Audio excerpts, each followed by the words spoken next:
కేదారేశ్వర ఆశ్రమంలో మంగిరాములు మహారాజ్ అనుష్ఠాన దీక్ష భక్తి శ్రద్ధలతో కొనసాగుతుంది. మంగళవారం ఉదయం బాణలింగ అభిషేక కార్యక్రమం నిర్వహించి భక్తులకు ఆశీస్సులను అందజేశారు.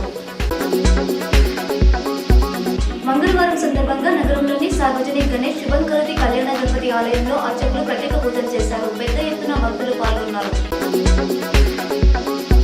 EPFO central board of trustees CBT సమావేశం కీలక నిర్ణయాలు తీసుకున్నారు. మెంబర్లు తమ అకౌంట్ నుంచి 100% డబ్బు డ్రా చేసుకునే సదుపాయాన్ని ఆమోదముద్ర వేశారు. ఎంప్లాయీతో పాటు ఎంప్లాయర్ షేర్ను 100% విత్డ్రా చేసుకోవచ్చు. దీనివల్ల 7 కోట్ల మందికి పైగా ఉన్న ఉద్యోగులకు ప్రయోజనం కలగనుంది.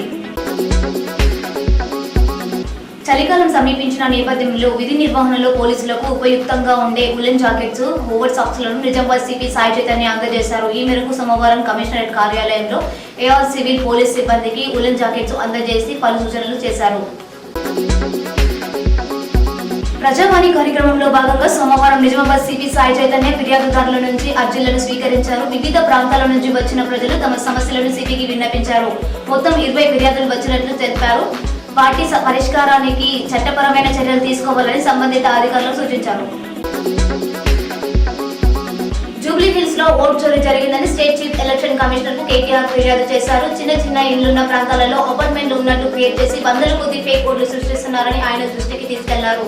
మరోవైపు కృష్ణానగర్ లోని ఓ ఇంట్లో 43 ఓట్లు ఉన్నాయన్న విషయాన్ని సుమోటోగా స్వీకరించి దర్యాప్తు జరుపుతున్నామని జూబ్లీ హిల్స్ ఎన్నికల అధికారి ఆర్వి కర్నల్ తెలిపారు. రాష్ట్రంలోని పలు జిల్లాలకు హైదరాబాద్ వాతావరణ కేంద్రం ఎల్లో అలర్ట్ జారీ చేసింది. దీంతో కాసేపట్లో హైదరాబాద్, మెదక్, మేడ్చల్, మల్కాజ్గిరి, రంగారెడ్డి, సంగారెడ్డి, సిద్దిపేట, వికారాబాద్, యాదాద్రి, భువనగిరి జిల్లాలలో ఉరుములతో కూడిన తేలికపాటి వర్షాలు కురుస్తాయని తెలిపింది.